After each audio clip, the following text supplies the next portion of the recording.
sure have not heard of this kind of an award or this kind of conversation for the longest time. I think for for education institution, for us to be able to focus our thought on of a world sensible place for education, I think is very commendable. You know, most of us, when it comes to institutional higher learning, most of us would give thought to things like functionality, maximization of space and things like that. But I think if we can afford the space and if we can put in some creativity, I think an institutional kind of setup can be a totally different concept from what it is in the past, whereby I think learning, having fun, a place where students come together and synergize and so forth, can all sort of melt together in an environment, I think, that can promote the kind of innovativeness, the kind of fun place to learn, and yet at the same time, it is an environment that they can call as a learning place altogether, a learning space. Well, expanding simply because I think there is a greater need of more space, of course expanded programs, expanded resources that are needed, and so those are the driving force behind it. Obviously in the design of the campus, of how this place is to be utilized, I think it will take a lot of thoughts and a lot of creativity from many parts. Students is one part. Obviously the professors, the lecturers, people who work in a place will play another. And then the owner obviously will want to have his input and his philosophy of this sense of place for educational institution will also play another major role as well. So for us in Toronto and in especially in Kuching, what we have come up with is a concept that would promote green environment, green technology. So we have come up with a design. It will meet the Green Building Index. That's what a requirement. So in the design of our campus in Kuching, it takes a lot of effort in ensuring that we even harness resources just even from the environment in terms of harvesting rainwater, utilizing the water from the river, cooling down the environment by at least 2 degrees Celsius, and even in the way we direction our building, how we structure the building and so forth. So all these will play a role in the way we design our campus. Both campuses, I would say, I would call it as minimalist design. There's no need for what we call very elaborated kind of building, very expensive material. Sometimes it is not just about expensive material, but it is the space concept. Yeah, how suiting, how it promotes a very suitable environment whereby learning, sharing the space, cohesion. It's all sort of come together in a very efficient manner. So the functionality of, for example, functionality of different department, the adjacency of various different units, how they're put together. I think those are areas where we look at it very carefully. At times, we make tremendous mistake in terms of adjacency. We put a wrong unit together, wrong department into a wrong cluster and things like that. So whether it is faculty building or be it a classroom kind of thing, such adjacency needs to study very carefully. Especially so when we design our hospital, we're talking about different specialist clinics and different kind of flow for different functions, different kind of patients and so forth. All these adjacency are things that we study very carefully when we design campus. There is another campus that we have not talked about. It's actually in Spring Hill.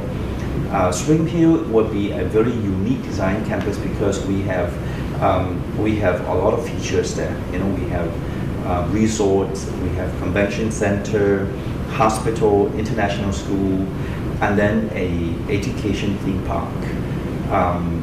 And so again, the exact location of each of these different units all coming into existence together in a piece of 160 acres land is actually very, very interesting. It's something that I think will require a lot of planning, a lot of thoughts, and many, many hours of many people coming together. We have had a lot of meetings, for example, with the hospital planning unit and so forth. This has already taken like 2.5 years in planning. And so if you ask about why we do this campus, why we do the campus, each of these campuses has its own unique requirement, and each of them has its own reason as to why these come into place. Tower will be a long time to go, so I think probably we should not talk about Tower, yeah. But Block E and F, perhaps, it's more or less the same thing, basically, is the design concept that will promote efficiency, functionality, and space concepts. This is very interesting, and I actually have given some thought to it, because I mix around with our own alumni, quite a number of them. The gentleman whom when you came in, he just left, the gentleman. He will be our alumni very, very soon. I mix around a lot with them and I hear them out, and many of these people actually have tremendous desire to continue to have some kind of affiliation with us, and some kind of they don't feel like going, okay, they still want to have some part of us, okay. And many of them has asked about the feature of a campus whereby they can still play a role. For example, can they come back to use our swimming pool? Can they come and use our, for instance, our basketball court and things like that?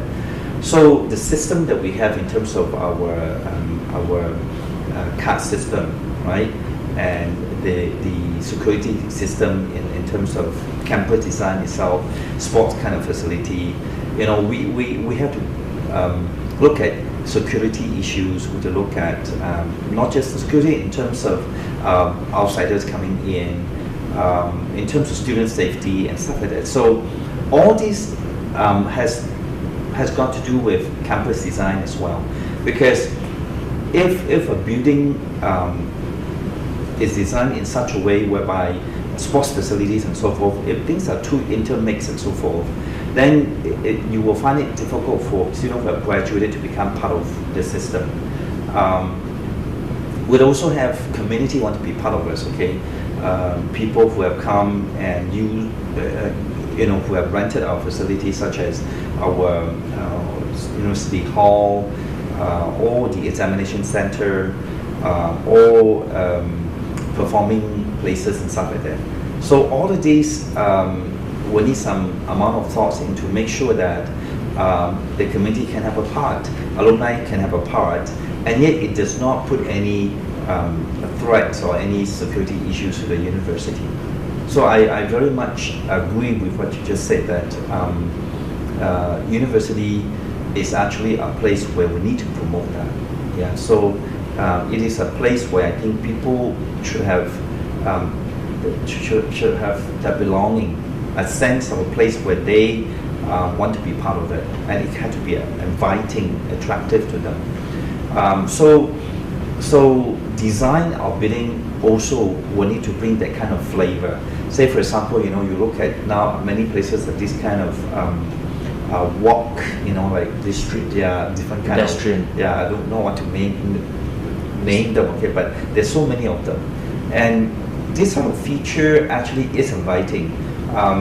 So should we or should we not invite the community to come in and enjoy such a facility? Should we have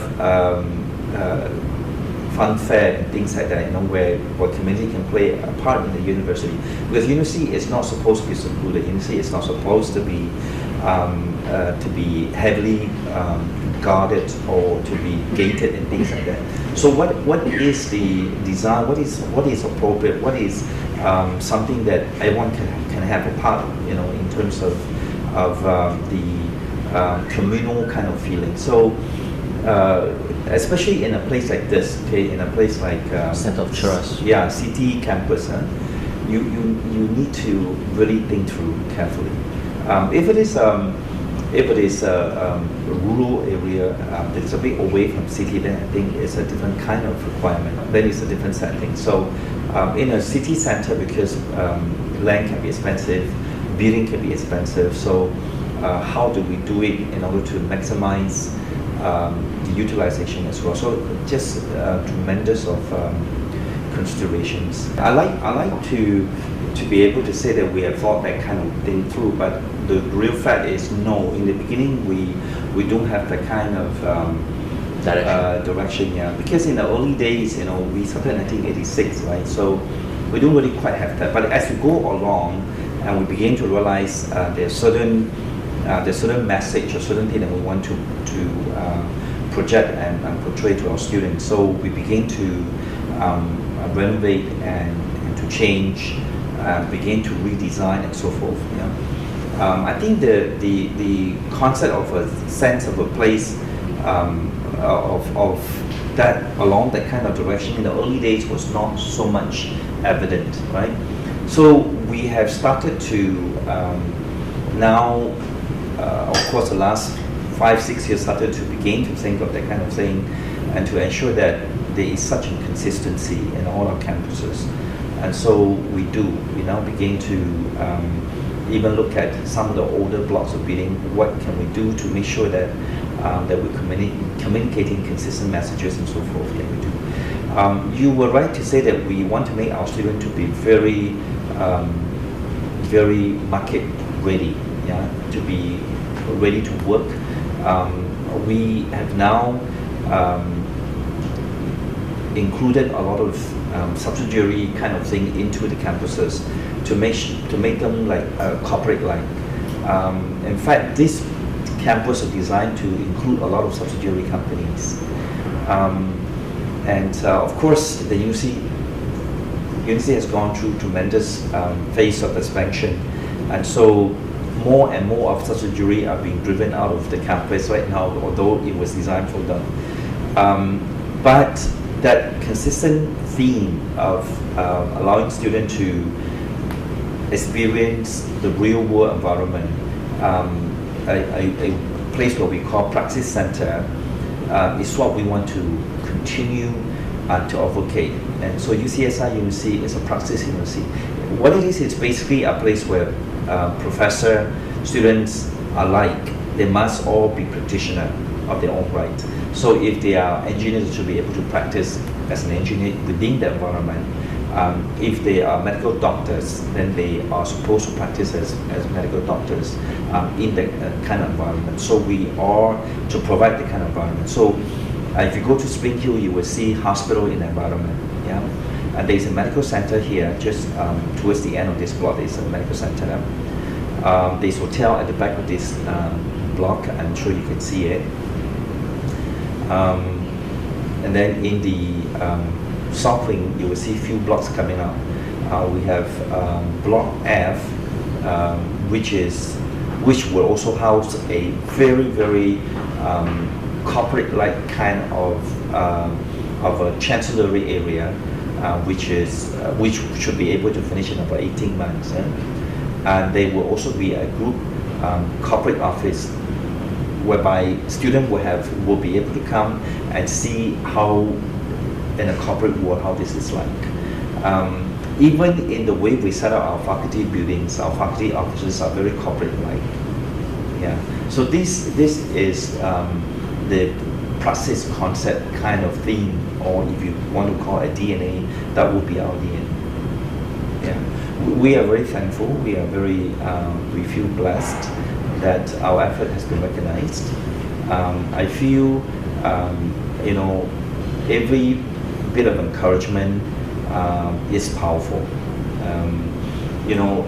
People would say, well, if you are 60 years old, you don't need any more encouragement, but that's not true, okay? Because we all are empowered. We all will go along longer distance when we are encouraged, when we are commended for the things that we done right. And so to the group, UCSI group, we are honored and we are appreciative of the fact that your company has recognized this effort of ours, and we want to thank you. I don't think anything significant to add, except that I think you have a point that many developers just, a lot of developers just build. They don't actually give a lot of attention to a place whereby it is created with a sense of belonging or something, or a sense of specific direction. And I think that probably is lacking in a lot of development. However, having said that, I begin to realize that there are also some major developers, such as EcoWorld. When EcoWorld launched a project, I think they, to me, it does seem like they have put in a lot of effort in thinking through the various different intricate areas of connectivity and so forth, how this is to be projected as a development in terms of a sense of place and stuff like that. I think they are those developers as well now. But if you look elsewhere in our neighboring countries, when they have this sort of, because what the advantage is that a lot of these places develop from almost ground zero, so they have tremendous opportunity in carving it, in ensuring that it has a certain sense of a place or what they're designing. Like in Vietnam, I'm quite impressed with places like that. They're very well organized. It has a specific kind of theme, and the whole place sort of developed fall into some kind of a DNA. You can see that in certain part of China. You can also see that in Vietnam. So over here, I also can see that somewhat in eco-world development as well. I happen to sell them a piece of sizable land for the development in Toronto, not in Toronto, what is this place in Penang? They launched a project, and I paid a little bit of attention because we sold them the land. Yeah. It's quite sizable land. It's 50 acres. We sold them. So they're doing a mixed development over there. Right. Yeah. So nothing else I think would make any significant contribution. The School of Architecture and Built Environment. I have noticed that people of this industry, they are quite united in a way. They have had a number of exhibitions, a number of competitions that draw people from the industry, be it students or professional people in the industry together. And they're very open in their critique and open in their acceptance as well, in helping one another, in creating a sense of a huge community where we are heading, and what else can we do in this current scarcity situation, limited land and limited resources and stuff like that. So what else as architect, what else as interior designer, what else can we do together? And I think that kind of collegiality, if I can call it, okay, to me is extremely commendable. And I think that happened a lot more the last 2 years. So that has sort of helped our students, especially the students, because for them to see the openness of students from other universities as well, and coming together in commonly pursuing something that is that sometimes can be only in a creative space. Say for example, they come together in say designing a city, and so if you're given this much of space, this much of land, so they come together and they design a city together. And what kind of concept? The creativity definitely will have to come into play, and the way they collaborate, the way they're willing to share their ideas. And, you talk about X and Y generation, they are very individualistic people, sharing ideas and bringing your passion from your heart and share with others, and not afraid others to take away your ideas, your opinion, kind of thing. To me, is quite extraordinary for the Y generation. For these people to come and do that. And so if there's anything at all that I could say, I like to commend them for such an effort, in their openness, in their willingness to come together, and unselfish nature in sharing all they have got. Very, very transparent, and the end result of the kind of time together, they will spend almost even the student by themselves in each individual institution already spend months and months before coming together. And when they come together, maybe for a week period or something, and then they created a lot more thing out of it. And then, of course, there is competition as well. And so people compete and see who can come up with the best concept and this and that. Okay, and then when the winning products is selected, and you won't believe that there is such support from everyone. There is no competition, so to speak, and they dance and sing together and chant another institution's name. To me, is really, really amazing. So I think if there can be anything at all that we can promote that, I really think we should all go out and